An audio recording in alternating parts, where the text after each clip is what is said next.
আমি এখন যাচ্ছি সেই কালুগার বেতার কেন্দ্রে যেখানে 1971 সালে স্বাধীনতার ঘোষণা করা হয়। So let me go, stay with me.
কেন নিষিদ্ধ?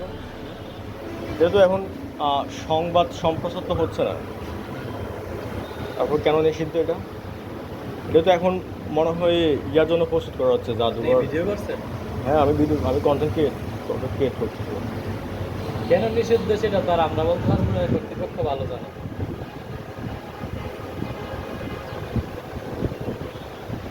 নিষিদ্ধ বলতে ওনাদের পারমিশন নিয়ে ঢুকা যায়, পারমিশন ছাড়া ঢুকা যায়। দীর্ঘ অনেকক্ষণ রিকোয়েস্ট করার পর আমি অনুমতি নিয়ে ভিতরে ঢুকলাম। আমার পাশে এখন যেই ভবনটা দেখা যাচ্ছে, এখান থেকে 1971 সালে স্বাধীনতার ঘোষণা করা হয় এবং এখান থেকে 1971 সালে শহীদ জিয়াউর রহমান পুরা বাংলাদেশকে স্বাধীনতার এখান থেকে ঘোষণা করেন, যেখান থেকে 1971 সালে আমাদের দেশাত্মবোধক গানগুলা সম্প্রচার করা হয়। সো এই হচ্ছে এই কক্ষ, আমার পাশে যে কক্ষগুলো দেখাচ্ছে, এখান থেকে যে কোনো একটা কক্ষ থেকে 1971 সালে স্বাধীনতা ঘোষণা করেন। বাট এখানে এখন ঢোকার অনুমতি নেই, যে কারণ হচ্ছে আমি ঢুকতে পারতেছি না। এই এই এই স্থাপনার এখন বর্তমানে সম্প্রসার হচ্ছে না এই কালুঘাট বেতার কেন্দ্রে। এখন এটা হচ্ছে জাদুঘরের জন্য প্রস্তুত নেওয়া হচ্ছে। তো আপনাদের এই লোকেশনে আসতে হলে আপনারা আসতে হবে বদ্দার বাস টার্মিনাল, যেখান থেকে আপনারা বদ্দার বাস টার্মিনালের সামনেই এই কালুঘাট বেতার কেন্দ্রটা অবস্থিত। বদ্দার বাস টার্মিনালের সামনে আসলেই আপনারা দেখতে পাবেন যে এই কালুঘাট বেতার কেন্দ্র।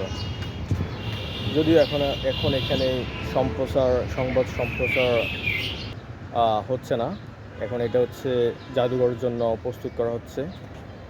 বাট এখন পর্যন্ত কোনো ভালোভাবে উপস্থাপন করা হয়নি সংবাদপত্রে, যার কারণে মানুষ হয়তো জানে না।